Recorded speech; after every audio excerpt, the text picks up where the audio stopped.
Welcome to Slash Forward. In this episode, we're going to break bread in family tradition with the 2008 film The Children. Let's get to it.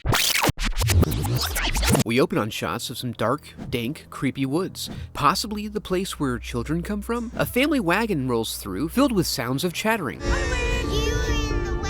Ooh, British children, objectively the most creepy. Lainey and crew arrive at her sister Chloe's woodland mansion, and all hop out to say their hellos. Polly shows signs of illness, which Lainey attributes to car sickness. Inside, we get a little taste of the family dynamic as the adults have a racy conversation in front of the kids. Polly wants mommy, but she's busy sucking on a cigarette, and so he's forced to show daddy exactly where he sits in the pecking order. Casey establishes that there's no reception out in the boonies, and that there's an ongoing rivalry between her and Miranda, daddy's special princess. The kids play into the evening while a general uneasy feeling settles in, and Polly spreads his germs around. Robbie takes Casey out to Reception Point, which is like having an outhouse for cell phones, and then everyone settles in for the night, and we see that Polly seems to be feeling better. The next morning, the family has a snowball fight and enjoys some winter tomfoolery while Polly composes his masterpiece, and Jonah ponders the reasons why his kids hate him. He tries to take a business meeting with Robbie, but they're interrupted by Polly, making an honest effort to salvage his enjoyment of the weekend by serving his dad a tray of hot tea to the grill. So then it's quiet time before dinner, and Miranda seems to be somewhat put off by her cousins and siblings. Things get raucous at the dinner table, and we see Leah hit the next level of whatever general malaise has afflicted the children. Chloe calls out Casey's tattoo, symbolic of how she was meant to be aborted, so,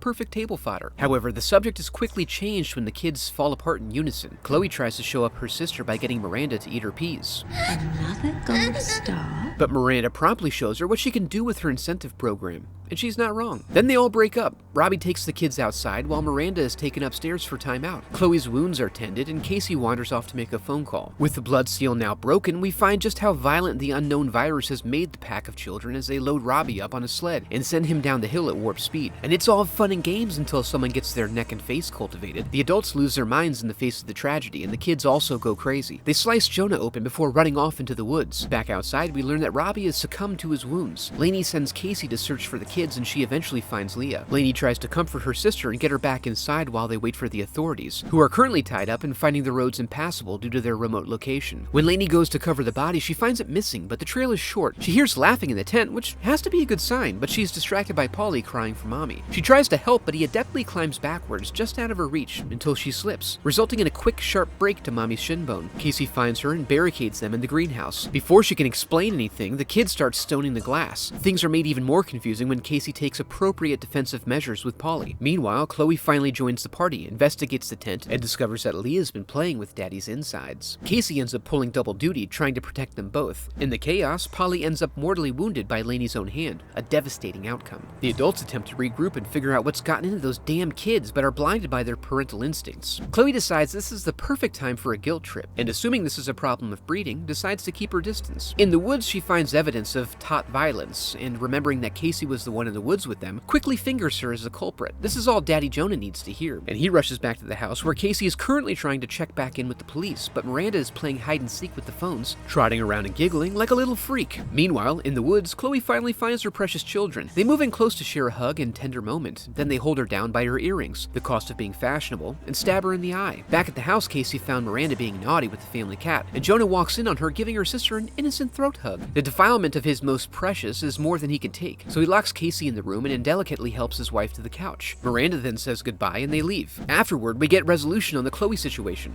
She's as dead as we expected, freeing Leah and Nikki up to pursue other interests. Casey works to get out of the room as Lainey tries to get up the stairs. She ends up facing the children down but can't bring herself to do much more than flaccidly wave a poker at them while Leah toys with her emotions.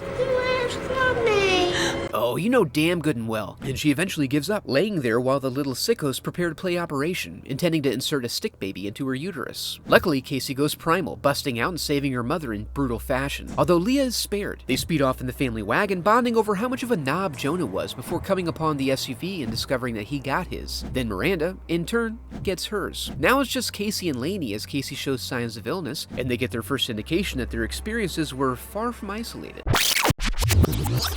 And that was The Children, the first movie partially subsidized under the NHS for its contraceptive properties. If you enjoyed the video, I'd love for you to become a part of the channel by subscribing. Thanks for watching.